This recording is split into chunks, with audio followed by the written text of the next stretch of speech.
하나님께서 우리에게 주시는 말씀은 누가복음 12장 35절에서부터 48절까지 말씀이 되겠습니다.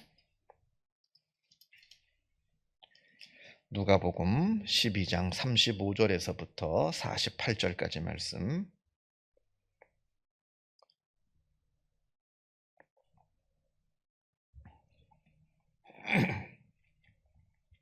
함께 읽겠습니다. 허리에 띠를 띠고 등불을 켜고 서 있으라. 너희는 마치 그 주인이 혼인집에서 돌아와 문을 두드리면 곧 열어주려고 기다리는 사람과 같이 되라. 주인이 와서 깨어있는 것을 보면 그 종들은 복이 있으리로다. 내가 진실로 너희에게 이르노니 주인이 띠를 띠고 그 종들을 자리에 앉히고 나와 수종들리라. 주인이 혹 이경에나 혹 삼경에 이르러서도 종들이 그같이 하고 있는 것을 보면 그 종들은 복이 있으리로다. 너희도 아는 바니 집주인이 만일 도둑이 어느 때에 이를 줄 알았더라면 그 집을 뚫지 못하게 하였으리라. 그러므로 너희도 준비하고 있으라. 생각하지 않은 때에 인자가 오리라 하시니라. 베드로가 여짜오되 주께서 이 비유를 우리에게 하심이니이까? 모든 사람에게 하심이니이까? 주께서 이르시되 지혜 있고 진실한 청지기가 되어 주인에게 그 집 종들을 맡아 때를 따라 양식을 나누어 줄 자가 누구냐? 주인이 이를 때에 그 종이 그렇게 하는 것을 보면 그 종은 복이 있으리로다. 내가 참으로 너희에게 이르노니 주인이 그 모든 소유를 그에게 맡기리라. 만일 그 종이 마음에 생각하기를 주인이 더디 오리라 하여 남녀 종들을 때리며 먹고 마시고 취하게 되면 생각하지 않은 날 알지 못하는 시각에 그 종의 주인이 이르러 엄히 때리고 신실하지 아니한 자의 받는 벌에 처하리니 주인의 뜻을 알고도 준비하지 아니하고 그 뜻대로 행하지 아니한 종은 많이 맞을 것이요 알지 못하고 맞을 일을 행한 종은 적게 맞으리라. 물은 많이 받은 자에게는 많이 요구할 것이요 많이 맡은 자에게는 많이 달라 할 것이니라. 아멘. 지난 시간에 예수님께서 너희는 먹고 입는 것을 가지고 걱정하지 말라. 이 세상 일로 걱정하지 말라. 오직 너희는 하나님의 나라를 구하라. 이렇게 말씀하신 것을 보았습니다. 이렇게 하나님의 나라를 구하는 삶은 바로 우리 같은 제자들이 해야 되는 삶인 겁니다. 그 당시 예수님을 따르는 많은 사람들이 있었습니다. 그냥 겉에서 예수님께서 병 고쳐주시기를 바라고 이렇게 그런 개인적인 욕망 때문에 예수님 주변에 이렇게 있었던 사람들도 있고 정말로 자기의 삶을 다 내려놓고 예수님을 따랐던 제자들도 있습니다. 정말로 하나님을 사랑하고 예수님을 쫓았던 그 제자들이 해야 할 일은 세상에 있는 일들을 바라보면서 그것으로 걱정하고 근심하고 그래서 하나님을 포기하고 세상을 붙잡으려 사는 그런 삶이 아니라 오직 하나님을 붙잡고 하나님의 나라를 위해서 헌신하는 그러한 삶을 사는 사람들이 바로 제자인데 그러한 삶을 살아야 한다. 예수님께서 지난 시간에 이제 말씀을 하신 겁니다. 자, 그러면서 이제 오늘 말씀도 예수님께서 제자들에게 주시는 말씀의 연속입니다. 자, 먼저 오늘 말씀을 보게 되면 35절에 허리에 띠를 띠고 등불을 켜고 서 있으라. 이 말씀은 항상 준비하고 깨어 있으란 얘기죠. 준비하고 있으라. 항상 준비하고 있어라. 그러니까 허리띠를 풀고 등불을 켜고 항상 긴장하고 있는 모습이죠.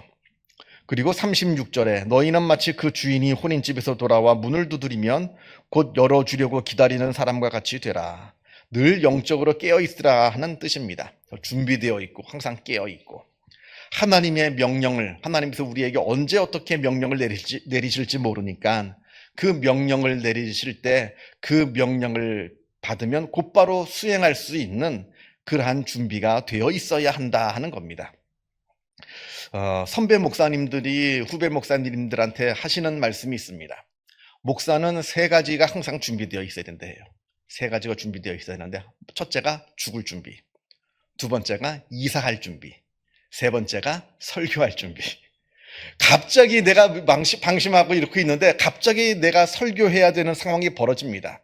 그때 설교가 준비가 안 돼 있어요. 내 마음속에. 그러면 이제 그때 아주 당황스러운 일이 벌어지는 거죠.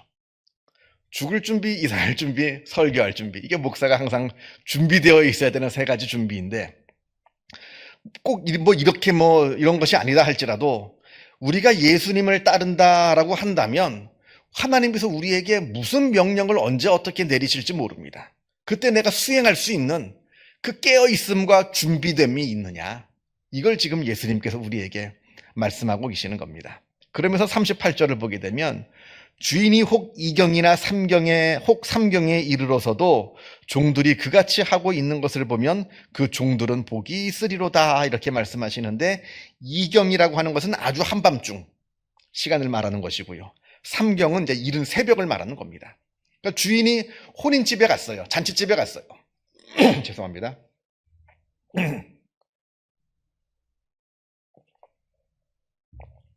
지금이야 이제 결혼식이 그냥 번개불에 콩 볶아 먹듯이 그냥 후다닥 하고 맙니다만 이 당시에 이제 혼인잔치라고 하는 것은 정말 잔치였어요. 정말 하루 종일 합니다. 밤늦게까지 막 먹고 노래 부르고 막 흥겹게 그렇게 이제 혼인잔치인데 그렇게 혼인잔치를 끝나고 집에 주인이 돌아오는 시각이 한밤중이거나 새벽인데 그때도 이 종들이 주인이 오지 않으셨으니까 깨어 있는 겁니다. 준비하고 있고 등불을 준비하고 있고 그 슬기로운 다섯 처녀처럼 그렇게 있을 때 주인을 반갑게 맞이하는 그 종들은 복이 있는 종이고 주인이 오지도 않았는데 허리띠 다 풀고 다 잠옷으로 갈아입고 그리고 불 다 꺼지고 자고 있는 사람 그런 종들은 못된 종이라는 겁니다. 복 있는 종이 아니라 못된 종이라는 겁니다. 지금 예수님께서 이 말씀을 하시는데 자 그러면서 보면 41절을 보게 되면 베드로가 이렇게 말을 합니다. 이 말씀을 우리에게 하심입니까? 아니면 다른 모든 사람들에게 하시는 말씀입니까? 이렇게 묻습니다. 그러니까 항상 깨어있고 준비되어 있는 것이 누구를 위한 말씀인가? 그러니까 제자들을 위한 말씀이라는 거예요. 예수님을 주변에서 그냥 믿는지 안 믿는지도 확실하게 모르는 그런 사람들에게 요구하시는 그런 이 삶의 태도는 아닐 거랍니다. 왜냐하면 그들은 이런 명령을 수행할 수 있는 그 신앙적인 믿음의 준비가 되어 있지 않아요. 그러나 적어도 하나님을 정말 믿는다 하는 사람, 정말로 예수님을 사랑한다고 하는 사람, 그리고 내가 하나님을 위해서 정말로 헌신하겠다 하는 사람에게는 이러한 이 삶의 태도가 요구된다는 겁니다. 그러니까 제자들에게 주시는 말씀이에요. 저 주변 저 멀리서 예수님을 따르는 것도 아니고 안 따르는 것도 아니고 그런 사람들한테 주는 말씀이라기보다는 정말로 예수님을 따르고 있는 사람들한테 주시는 말씀이라 하는 겁니다. 그러면서 40절 한 절 더 앞으로 가서 40절 말씀을 보면 그러므로 너희도 준비하고 있으라 생각지 않은 때에 인자가 오리라. 준비하고 있으라는 거예요. 예수님의 재림이 언제 올지도 모르겠고 꼭 예수님의 재림뿐만이 아니라 하나님께서 우리에게 요구하시는 그 명령이 언제 어떻게 우리에게 내려질지 모르는 겁니다. 그때 내가 그 말씀을 듣고 네 하나님 내가 하나님 말씀대로 순종하겠습니다라고 헌신하고 그 일을 완수할 수 있는 그 마음의 자세와 준비가 항상 되어 있는 사람인가 지금 이 말씀을 하고 계시는 겁니다. 왜냐하면 하나님께서는 언제 어떻게 우리한테 말씀하시고 언제 어떻게 하나님의 뜻을 이루어 가실지 모릅니다. 이건 꼭 하나님께서 우리에게 주는 명령뿐만이 아니라 하나님께서 우리에게 주시는 복도 마찬가지예요. 내가 하나님께 막 기도를 합니다. 그 복을 달라고 기도합니다. 무슨 복인지는 다 사람마다 다르겠죠. 그 복을 달라고 기도합니다. 근데 그 복을 받을 준비가 안 됐어요. 하나님은 복을 주시려고 하는데 그 복을 달라고는 빌었는데 받을 준비가 안 됐습니다. 그러면 주실 수가 없는 거죠. 왜냐면 하나님께 기도했는데 이게 당장 이루어질래나 언제 이루어질지 모릅니다. 그러니까 마음의 준비가 안 돼 있는 거예요. 이거는 하나님의 명령뿐만 아니라 하나님께서 주시는 복을 받는 그 마음의 자세도 마찬가지라는 겁니다. 기도했으면 받을 준비를 해야죠. 기도해놓고 받을 준비가 전혀 되어 있지 않아요. 이러면 하나님께서 주실 수가 없는 겁니다. 하나님은 하루가 천년 같고 천년이 하루 같으신 분이래요. 무슨 얘기냐면 하나님은 우리가 생각하는 것보다 하나님의 응답이 굉장히 늦어질 때가 있습니다. 당장 나 기도했는데 당장 들어주시지 않고 이게 굉장히 오래 걸려요. 또 반대로 하나님의 응답은 내가 생각하는 것보다 훨씬 더 일찍 빠르게 올 때도 있다는 겁니다. 나는 한참 후에는 하나님께서 주실 줄 알았는데 당장 지금 주신다고 할 때도 있어요.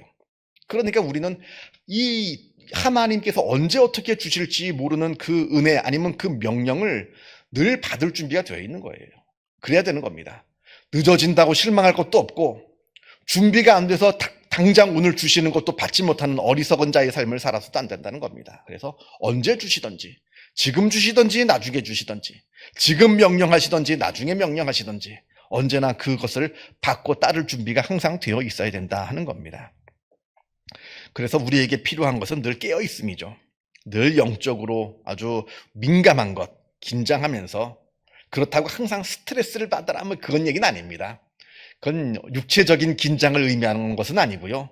영적인 긴장을 말하는 겁니다. 육체적인 건 늘 몸은 편안하게 두시고 그러나 하나님께서 나에게 말씀하실 때 그 말씀을 따르고 받을 준비가 되어 있는 그 영적인 민감성을 우리에게 지금 말씀하고 계시는 겁니다.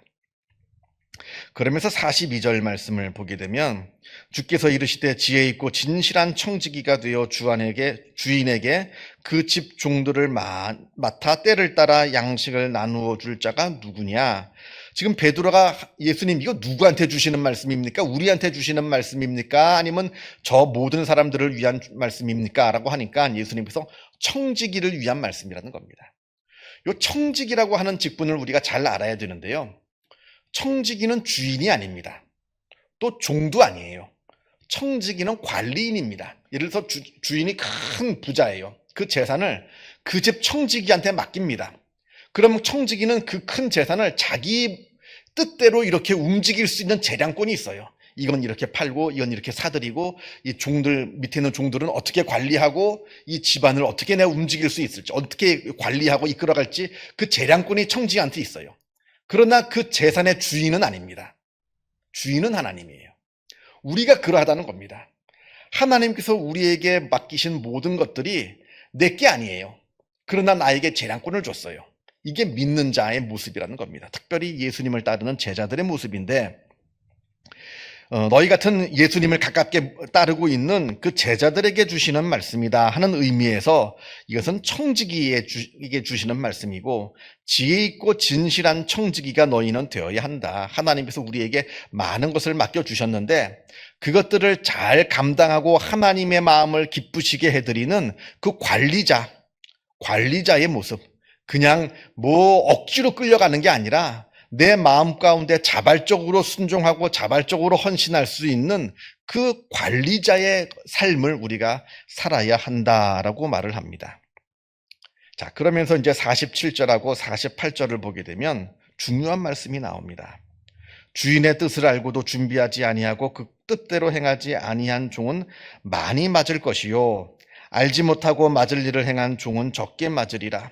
물은 많이 받은 자에게 많이 요구할 것이요 많이 맡은 자에게는 많이 달라 할 것이니라. 하나님께서 우리에게 많이 맡기셨어요. 많이 맡기셨으면 많이 달라 하십니다. 많이 내놔라. 이 청지기는 그 달란트 비유 있잖아요. 1달란트, 2달란트, 5달란트 받은 이게 그 청지기들이거든요. 돈을 맡기면 그걸 잘 관리해서 더 많은 걸 주인한테 드려야 되는 겁니다. 이게 청지기의 역할이에요. 가만히 땅에다 묻어두면 안 돼요. 하나님께서 많이 맡기셨어요. 그러면 많이 드려야 되는 겁니다. 이게 우리가 믿는 자의 모습이에요.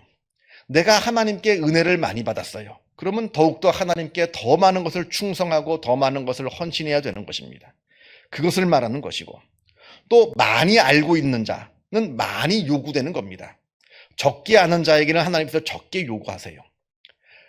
마치 우리도 그렇잖아요.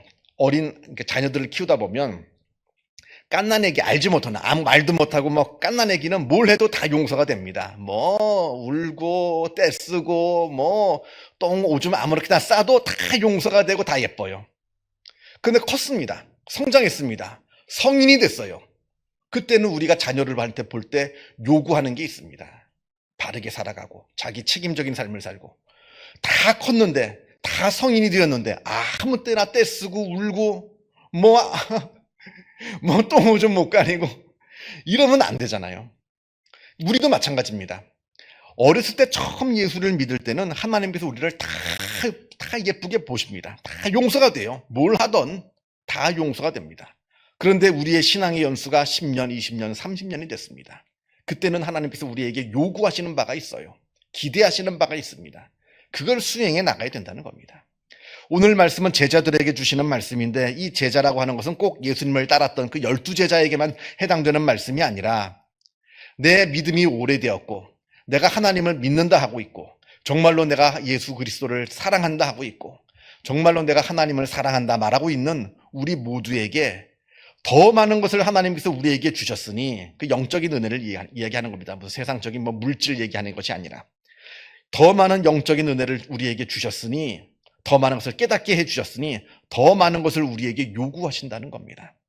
그래서 내 스스로 내가 하나님께 받은 은혜가 무엇인가, 얼마나 되는가 한번 생각해 보시고, 내가 하나님께 참 은혜를 많이 받았다라고 생각이 들면 더 하나님을 사랑하시고 더 하나님께 충성하시는 복된 주님의 귀한 종들이, 제자들이 되시기를 주님의 이름으로 축원합니다.